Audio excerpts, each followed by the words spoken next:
ভিডিওর শুরুতে একটা কথা, যদি হাতে সময় থাকে তাহলে অনুরোধ করব ভিডিওটি না টেনে শেষ পর্যন্ত দেখার। ভিডিওটি আপনার জীবনটাই পরিবর্তন করে দিতে পারে। মৃত্যু কিছু সময়ের জন্য দূরে নিয়ে যাওয়া ছাড়া আর কিছুই করতে পারে না। সূর্য ডুবে যায়, চন্দ্র ডুবে যায়, কিন্তু তারা চিরকালের জন্য চলে যায় না। যখন তুমি একটি কঠিন সময়ের মধ্যে দিয়ে যাচ্ছ, তখন সবাইকে তোমার বিরোধী মনে হচ্ছে। যখন তুমি অনুভব করছো তুমি আর এক মুহূর্ত সহ্য করতে পারছো না, তখন কখনোই হাল ছেড়ে দিও না।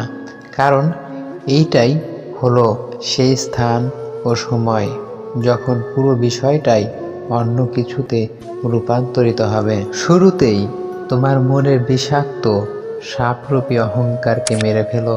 তুমি অন্তরের যত গভীরেই যাবে, ততই তোমার অন্তর্দৃষ্টি স্বচ্ছ হতে থাকবে। আমাদের জীবনের শক্তিশালী উপাদান নিহিত আছে হৃদয়ের ভদ্রতা ও কোমলতায়। বিদায় শব্দটা তাদের জন্য খাটে যারা কেবল চোখ দিয়ে মানুষকে ভালোবাসে, কিন্তু যারা অন্তর ও আত্মা দিয়ে মানুষকে ভালোবাসে, তাদের বেলায় বিদায় বলে কোনো শব্দ নেই। সুদিন কখনো আপনা থেকে তোমার কাছে আসবে না, তোমাকেই নিজেই তার কাছে হেঁটে যেতে হবে। নিজের জীবনের পথে যে পরিবর্তন আসে তাকে বাধা দিও না, জীবনকে তার আপন গতিতে চলতে দাও। এবং এই ভেবে কখনো হতাশ হও না যে তোমার জীবন ধ্বংস নেমে গেছে। তুমি কি করে নিশ্চিত জানবে যে অবস্থায় তুমি আছো সেই অবস্থা এর চেয়ে সামনের পরিবর্তন তোমার জন্য ভালো হবে না? যদি তোমার কাছে দান করার মতো কিছুই না থাকে, তাহলে নিজের হৃদয়কে দান করো।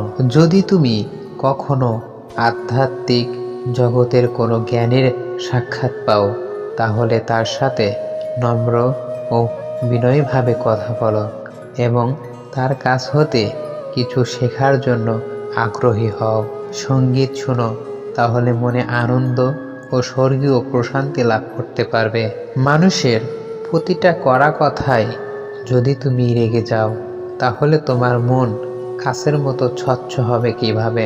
তুমি কি জানো আগুন, পানি, বাতাস, মাটি এরা কারা? আগুন, পানি, মাটি ও বাতাস আত্মা এবং দেহ হলাম আমি নিজেই। নিজেকে ছোট মনে করা বন্ধ করো, কারণ তোমার ভিতরেই লুকিয়ে আছে উল্লাসময় মহাবিশ্ব। তোমার অন্তরের দিকে নত হয়ে যাও, তাহলে দেখবে যে বিষয়ে তুমি চিন্তিত ছিলে তা আপনা আপনি সমাধান হয়ে গেছে।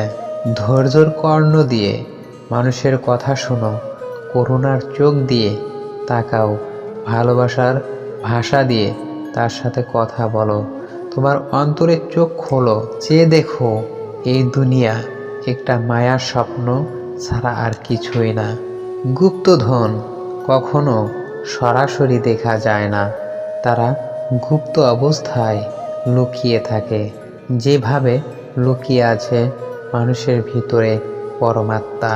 হতাশার পিছনেই আশা আছে এবং অন্ধকারের পেছনেই সূর্য লুকিয়ে থাকে। ভালো লোকের পরিচয় হচ্ছে তারা সবসময় অঙ্গীকার রক্ষা করে, পক্ষান্তরে মন্দ লোকের অঙ্গীকার সবসময় অশান্তির কারণ হয়। দুঃখ থেকে নিজেকে পালানোর চেষ্টা করো না, ও প্রশান্ত আত্মা দুঃখের ভিতরেই তার প্রতিকার খোঁজ করে। কারণ কাঁটার মাঝেই গোলাপ থাকে, আর পাথরের কঠিন খনির ভিতরেই বাস করে মানিক রত্ন। আলোর মতো প্রদীপ্ত হও, অথবা চেষ্টা করো কারো জীবন বাঁচানোর তৈরি হতে, অথবা হয়ে যাও সাহায্যর কোনো মই।